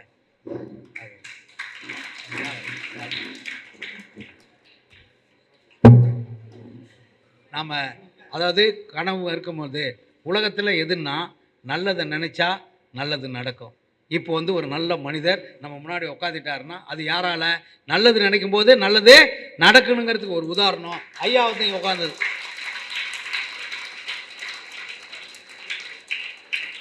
நாம் இயல்பாகவே அது நடக்கிறது. அப்படிங்கும்போது நம்மளுடைய நோக்கம், நம்முடைய லட்சியம், நம்முடைய கனவு எல்லாமே நல்லதை எண்ண வேண்டும். நல்லதை என்னன்னா என்ன பண்ணுவானோ, உலகத்திலேயே இதுக்கு ஒரே ஒரு அடையாளம் விவசாயி தான். உலகத்தில் இருக்கிற விவசாயி என்ன பண்ணுவோம், காலையில் 5 மணிக்கு எழுந்திருவான். நாமெல்லாம் வந்து வெயில் காலம் குளிர்காலம் வந்தால் போர்வைக்குள்ளே இருப்போம் 8 மணி வரையிலும். இன்னும் கொஞ்சம் நேரம் தூங்குறேன்னு. வெயில் காலம் வந்தால் வேர்வைக்குள்ளே இருப்போம். ஆனால் விவசாயி 5 மணிக்கு எழுந்திரிச்சு தோட்டத்துக்கு போய் வயலை உழுது அதெல்லாம் பண்ணிவிட்டு அந்த உணர்வெல்லாம் கண்டுபிடிச்சி எல்லாருக்கும் அவனுக்கு அந்த நெல்லில் விவசாயிக்கிற நிலத்தில் பாதி கூட அவனுக்கு கிடைக்காது. ஆனால் இந்த மக்கள் சாப்பிட்றாங்களே அப்படிங்கிறதுக்காக ஒரு விவசாயி உணவு தானியத்தை விளைவிச்சு கொடுத்துட்டு அவருக்கு அரை வயிற்றில் கிடக்கிறாரு. அப்படி கிடக்கிற அவருக்கு என்ன சந்தோஷம்னா, வரப்பு மேலே நெல் விளையும். நெல் விளைஞ்சி இப்படியே குனிஞ்சு வரும். வரப்பு மேலே போகும்போது அந்த நெல் மணிகள்லாம் அவனுடைய காலை அப்படியே தடவும், இப்படி வளைஞ்சி. அப்போ அவர் நினச்சிக்குவார், அந்த நெல்மணிகள்லாம் வந்து என்னை விளைவித்து இந்த மண்ணுக்கு உணவாக கொடுத்ததற்காக உனக்கு நன்றி சொல்கிறேன் என்று. அந்த உணவும் நெற்பயிருக்கு இருக்கிற நன்றி கூட நமக்கு இல்லையே என்கின்ற உணர்வினை நாம் நம்ம பெற்ற தாய்க்கு, தந்தைக்கு, என் புள்ள சார் படிக்குது சார், சேஷாத்திரி நல்ல ஒழுக்கமான பள்ளி, சேஷாத்திரி மெட்ரிக் மேல்நிலை பள்ளியில் படிக்குது, பெரிய லெவலுக்கு வந்துடும் அப்படின்னு சொல்லி கடனை உடனே வாங்கி இவங்கெல்லாம் பெரிய லெவலுக்கு படிக்க வைக்கணும்னு ஏதோ ஒரு கனவோடு இருக்கிற உங்கள் பெற்றோர்கள். அதுக்கு மேலே வீட்டில் உங்களுக்கு மேலே அவங்களும் ஹோம் ஒர்க் பண்ணி டெய்லி தயாரித்து கொண்டு வந்து உங்களுக்காக ஒரு விஷயமா சொல்லி உங்களை நெறிப்படுத்துகிற ஆசிரியர்கள். இவங்களுடைய கனவை நாம் எப்படி நிறைவேற்றப் போகிறோம், அதற்கு எப்படி நன்றி சொல்ல போகிறோம் அப்படிங்கிறது தான் இந்த தலைப்பினுடைய நோக்கம்.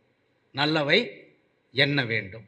நல்லவை என்னன்னா நல்லது நடக்கும். அதனால் இன்னையிலேருந்து நேற்று வரையில் இருந்தால் கூட அவரே சொல்லிட்டார் பாரதி, பண்ணிய பாவமெல்லாம் பரிதி முன் பனியை போல அப்படின்னு சொல்லிட்டார். பரிதி வரும்போது, சூரியன் வரும்போது பனித்துளி ஓடி போயிடும். அது மாதிரி நேற்று வரையில் சின்ன சின்ன தவறுகள் இருந்தால் கூட, சின்ன சின்ன சோம்பேறித்தனம் இருந்தால் கூட அதெல்லாம் இன்னையிலேருந்து தூக்கி போட்டு, நான் சேஷாத்திரி பள்ளியினுடைய மாணவன், தமிழ் கூடல் நிகழ்ச்சியிலிருந்து புதிய வெற்றியை, புதிய சகாப்தத்தை, புதிய விளைவை நான் இன்றைக்கு பெற்றிருக்கிறேன் என்று நீங்கள் சொல்ல வேண்டும். அந்த தைரியத்தையும் அந்த தன்னம்பிக்கையும் அந்த உறுதியையும் அந்த மன வேள்வியும் பெறுவதற்கான ஒரு நாளாக இந்த தமிழ் கூடல் நிகழ்ச்சியினை ஸ்ரீ கிருஷ்ணா ஸ்வீட்ஸ் சேஷாத்திரி பள்ளியிலே நடத்துகிறது. அந்த வெற்றியை நீங்கள் எல்லோரும் பெற வேண்டும் என்பதுதான் இந்த நிகழ்ச்சியினுடைய வேள்வி என்று சொல்லி, ஒரு தாராபாரதின்னு ஒருத்தர் இருந்தார், நம்ம பகுதியில் வந்தார். அவர் தான் சொன்னார், எல்லாரும் பார்த்தான், இது என்னான்னு கேட்டாங்க. இது என்னான்னு கேட்டால் நம்ம என்ன சொல்லுவோம்? கையின்னு சொல்லுவோம். சிலர் இன்னொருத்தர் என்ன சொல்லுவோம், 5 விரலும்போம், இல்லாட்டி 10 விரல சொல்லுவோம். அந்த மனுஷன் தான் சொன்னார், இந்த பள்ளி பகுதியில் ஆசிரியராக இருந்தவர், வெறுங்கை அப்படின்னு எல்லாரும் சொன்னானுங்க. அதுக்கு அவர் சொன்னார், வெறுங்கை என்பது மூடத்தனம், இந்த விரல்கள் 10 மூலதனம். கருங்கல் பாறையும் நொறுங்கிவிடும், என் கைகளில் பூமி தவழ்ந்து விடும். விழி விழி உன் விழி நெருப்பு விழி, உன் விழி முன் சூரியன் சின்ன பொறி. நீ நீட்டிப்படுத்தால் உலக உரண்டையில் நீதான் பூமத்திய ரேகை. நீ போட்டு கொடுக்கும் நிகழ்ச்சி நிழல்தான் உலகம் வளவரும் பாதை. மூளையில் கிடக்கும் வாலிபனே, நீ முதுகில் வேலையை தேடுகிறாய். பாலைவனம்தான் வாழ்க்கை என்று பல்லவி எதற்கு பாடுகிறாய்? விரக்தி என்னும் சிறந்தி வலைக்குள் வேங்கை புயல் நீ உறங்குவதா? இருட்டை கிழிக்கும் வெளிச்சக்கீற்று எங்கே கிழக்கென தேடுவதா? தோள்கள் உனது தொழிற்சாலை, நீ தொடுமிடமெல்லாம் மலர்ச்சோலை. தோல்விகள் என்பது இனி இல்லை, தொடு வானம்தானே உன் எல்லை என்ற நிலைமையை இந்த நல்லதை எண்ண வேண்டும் என்ற நிகழ்ச்சியின் மூலம் நீங்கள் பெற வேண்டும். அப்படி பெறுவதற்காக புதிய மாணவர்கள் புதிய உத்வேகத்தோடு எழுகிற உங்களை பார்த்து நான் மகிழ்ச்சியும் பேரானந்தமும் பெருமையும் அடைகிறேன். இதோ உலக அரங்குக்கு அறிவிக்கிறேன். சேஷாத்திரி பள்ளியிலிருந்து ஒரு புதிய இளைஞர் பட்டாளம் எழுகிறது. இளைஞர் பட்டாளம் எழுகிறது, ஸ்ரீ சேஷாத்திரி பள்ளியிலிருந்து அது மலர்கிறது. புதியன எல்லாம் கிடைக்கும், பூமி புதிதாய் மலரும், நல்ல இளைஞர் கூட்டம் எழுந்து நிற்கும், நான் ஏற்றத்தை மண்ணிலே படைத்து காட்டும். உரையொரு சிறையா உறைவாள் உனக்கு, படிக்கும் இளைஞரால் மாற்றம் எழும், அந்த மாற்றம் பெறுவதற்கும் மங்களம் பிறப்பதற்கும் படித்திடுவோம், உழைத்திடுவோம், புதிய சமுதாயம் படைத்திடுவோம் என்று சொல்லி புலர் விடியல் மலர் தூவி புதுப்பாட்டு குயிலை சிக்கிற இந்த நாளிலே நாம் ஒரு உறுதியோடு இன்றைக்கு முடிக்கிறேன். நன்றி, வணக்கம். சிறப்பாக பேசிய இதயகீதம் ஐயா அவர்களுக்கு மீண்டும் ஒரு முறை நல்லா கரவொலி எழுப்பி நன்றி சொல்லுவோம்.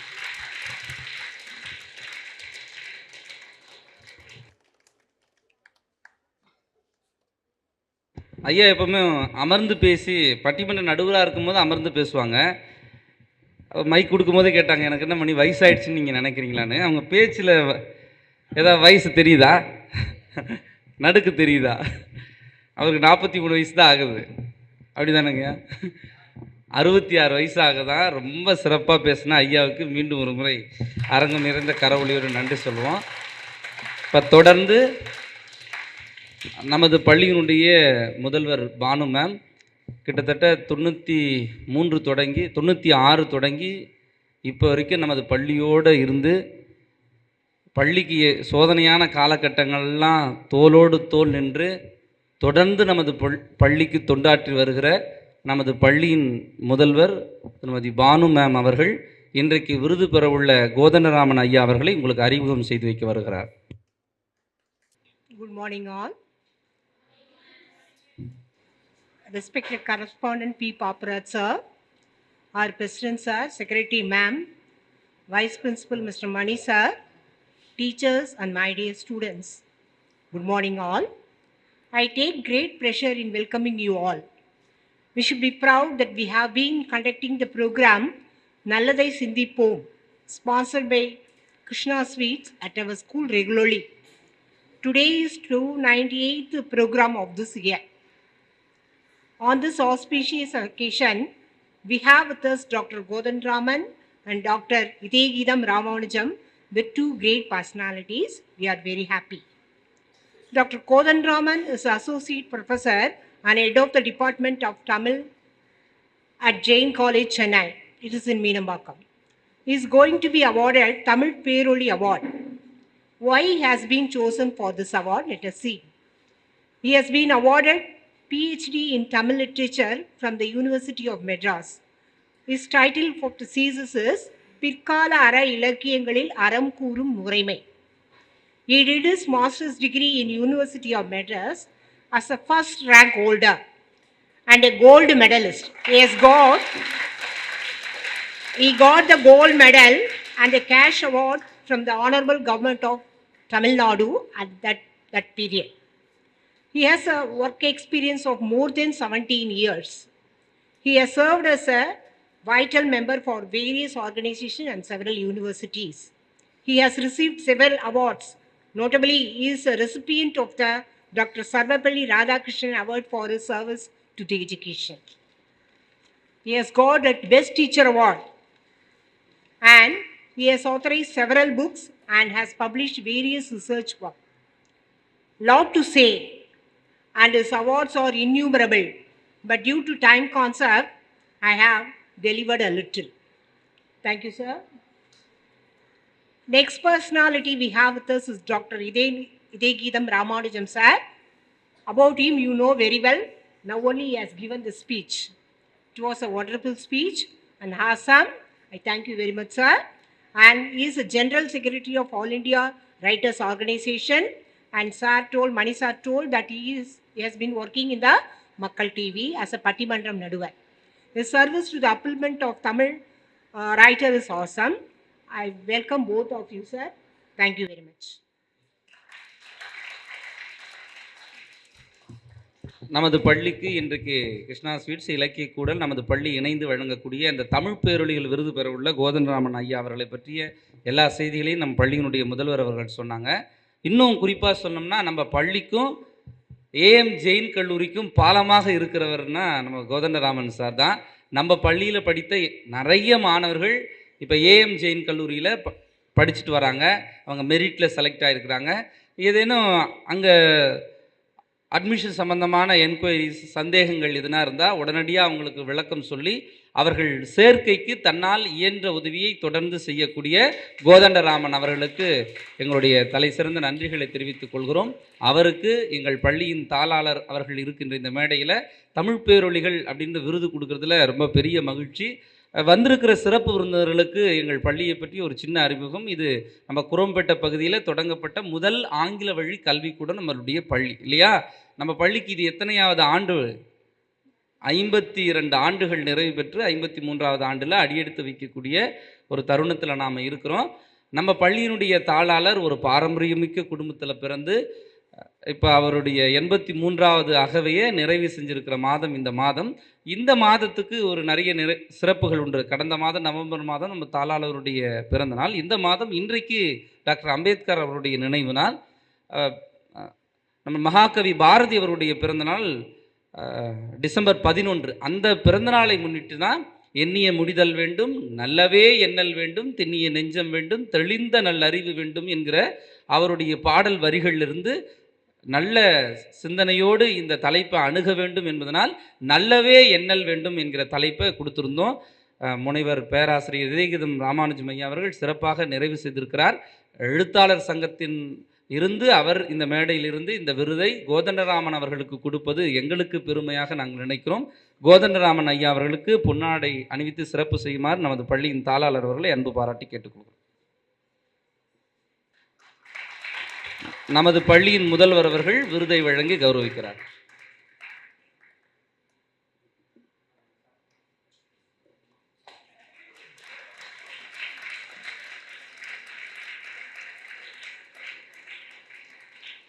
முனைவர் இதயகீதம் ராமானுஜம் ஐயா அவர்களுக்கு பொன்னாடை பொருத்தி சிறப்பு செய்யுமாறு நமது பள்ளியின் தாளாளர் அவர்களை அன்பு பாராட்டி கேட்டு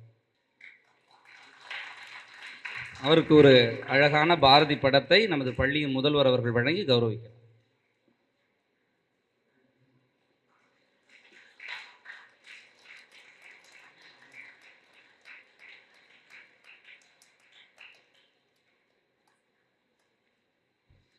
சிறப்பாக பேசிய குழந்தை நந்திகாவை அன்பு பாராட்டி மேடைக்கு அழைக்கின்றோம். நந்திகாவுக்கு பரிசினை வழங்கி கௌரவிக்குமாறு நமது பள்ளியின் சிறப்பு விருந்தினர் இதயகீதம் ஐயா அவர்களையும் கோதண்டராமன் ஐயா அவர்களையும் கேட்டுக்கொள்வோம்.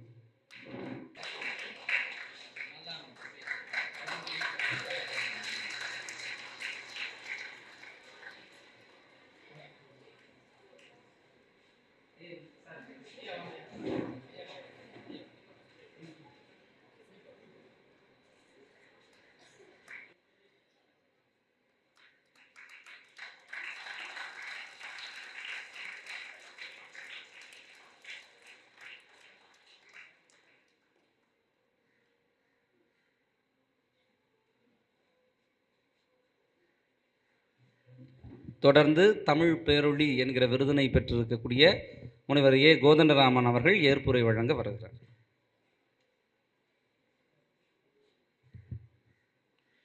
யாதும் ஊரே யாவரும் கேளீர், தீதும் நன்றும் பிறர் தர வாரா. ஸ்ரீ கிருஷ்ணா ஸ்வீட்ஸினுடைய தொடர் நிகழ்ச்சியாகவும் அவர்களோடு இணைந்து இலக்கிய கூடல் என்கிற ஒரு அமைப்பின் வழியாக தொடர்ச்சியாக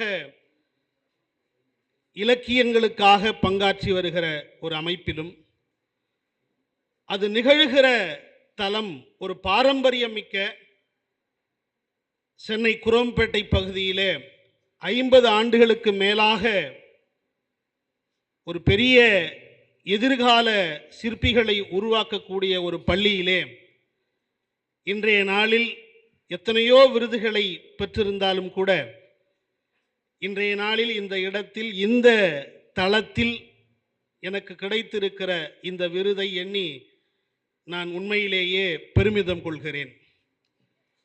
அந்த வகையில் இன்றைய சமூக கட்டங்களில் இப்படியான நிகழ்வுகளை பள்ளி அளவில் முன்னெடுப்பது என்பது மிகவும் சிக்கலுக்குள்ளானது. காரணம் என்னவென்று சொன்னால், இன்றைய கால ஓட்டத்தில் தமிழ் சார்ந்த நிகழ்வுகள் நம்முடைய மண்ணின் மைந்தர்களாக விளங்கக்கூடிய பிள்ளைகளுக்கு கொண்டு போய் சேர்க்கக்கூடிய அந்த நல்ல எண்ணம் இப்படியான தாளாளர்கள் இருக்கிற பத்தியில்தான் நிகழக்கூடும். எல்லோருக்கும் இந்த எண்ணம் தோன்றுவதில்லை.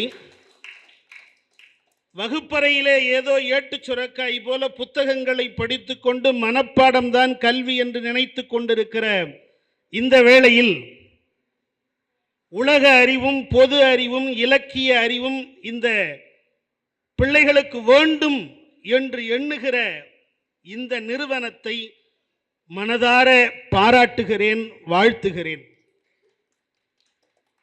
இதற்கு காரணமாக விளங்குகிற நம்முடைய இலக்கிய கூடல் அமைப்பினுடைய நம்முடைய ஆசிரியர் மணி ஐயா அவர்களும் திருமதி ரேகாமணி அவர்களும் எனக்கு நெருங்கிய தொடர்புள்ளவர்கள்.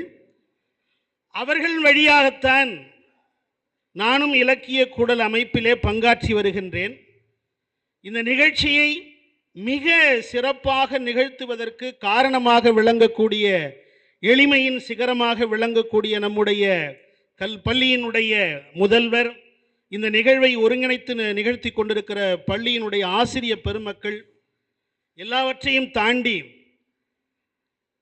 நம் இதயத்தின் கீதமாக விளங்கக்கூடிய நம்முடைய இதய கீதம் ராமானுஜம் ஐயா அவர்களுடைய நாவன்மையால், நகைச்சுவை தென்றலால், அறிவு ஒளியால் இவ்வளவு நேரம் நம்மை அத்தனை பேரையும் மிக எளிமையாக ஒரு பள்ளி பருவத்திலே பள்ளிக்கூடம் படிக்கிற பிள்ளைகளுக்கு புரியும்படியான ஒரு எளிமையான ஒரு சிந்தனையை, நல்லதை சிந்தி என்பதனுடைய தொடக்கமே நீ எதிர்காலத்தில் நல்லதை செய்ய வேண்டும் என்கிற எண்ணத்தினுடைய அடிப்படைதான் என்பதை அவருடைய உரையின் வழியாக மிக நேர்த்தியாக நமக்கு சிறப்புரையாக தந்து அமர்ந்திருக்கிறார். அவர்களையும் இந்த நேரத்திலே நான் நீடு நினைந்து பார்க்கின்றேன். இப்படி எல்லா வகையிலும், அதே போல கிருஷ்ணா ஸ்வீட்ஸ் வியாபார உத்தியிலே தனக்கென ஒரு லாபத்தை மட்டும் பார்த்து கொள்ளாமல் அதை எப்படி இந்த தமிழ் சமூகத்திற்கு கொண்டு போய் சேர்ப்பது என்கிற நிலையில் எப்படி இந்த சேஷாத்ரி பள்ளி தமிழுக்காகவும் பிள்ளைகளினுடைய அறிவுக்காகவும் செயல்படுகிறதோ, அதுபோல இந்த கிருஷ்ணா ஸ்வீட்ஸ் அவர்களும் இணைந்து இதை செய்திருக்கிறார்கள் என்பதிலே நான் பெருமிதம் கொள்கிறேன். அந்த வகையிலே இன்றைய நாள் எனக்கு அளிக்கப்பெற்றிருக்கிற இந்த விருதினை ஏற்று இன்னும் நான் கடக்க வேண்டிய தொலைவு மிக அதிகம் என்பதை உணர்ந்து இன்னும் பொறுப்போடு செயல்படுவேன். இன்னும் இந்த இலக்கியத்திற்கும் இந்த தமிழ் உலகத்திற்கும் ஏதேனும் செய்ய வேண்டும் என்கிற ஒரு உணர்ச்சியை இந்த விருது எனக்கு தந்திருப்பதாகவே எண்ணி நேரம் கருதி இடமமைகின்றேன்.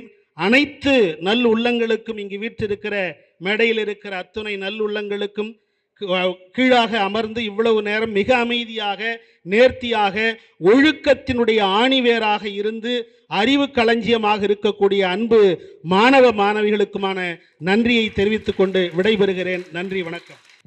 ஒரு சிறப்பான முறையில் விருதினை ஏற்று ஏற்புரை வழங்கிய முனைவர் கோதண்டராமன் ஐயா அவர்களுக்கு நெஞ்சார்ந்த நன்றிகளை தெரிவித்துக் கொள்கிறோம். சொன்ன மாதிரி நம்ம பிள்ளைகள் ஒழுக்கத்தில் தலை சிறந்தவர்கள் என்பதை மாதந்தோறும் நடக்கிற அறிஞர்கள் வந்து சொல்லுகிற போது மன நிறைவாக இருக்கிறது. நீங்கள் கல்வியில், ஒழுக்கத்தில், விளையாட்டில் தலை சிறந்தவர்களாக மேலும் மேலும் உருவாக வேண்டும் என்கிற வாழ்த்துக்களை தெரிவித்துக்கொண்டு இந்த இனிய நிகழ்விற்கு உறுதுணையாக இருக்கக்கூடிய அத்தனை பேருக்கும் நன்றி பாராட்டி, இந்த கிருஷ்ணா ஸ்வீட்ஸ் நிறுவனம் எல்லா வகையிலும் நமக்கு உறுதுணையாக இருந்து இந்த நிகழ்வை நடத்துவதற்கு உற்ற துணையாக இருக்கிறார்கள். அவர்களுக்கு நன்றியை தெரிவித்து மற்றும் ஒரு நிகழ்ச்சியில் சந்திப்போம். நன்றி, வணக்கம். Even before the phrase corporate social responsibility gained significance, it was textured into the group's value systems. And today, this phrase has been redefined by Mr. Murali as citizen social responsibility. Chennai 365, an effort by SKS in association with social, sports and cultural bodies to do good to a vibrant Chennai. To Sri Krishna Sweets, it's no mere rule. It's not just an act. It's every citizen's social responsibility. After all, we make a living by what we get, but we make a life by what we give. And in the process, create a world where life's best bonds are built with love and care. And in time, they will become our strongest bond.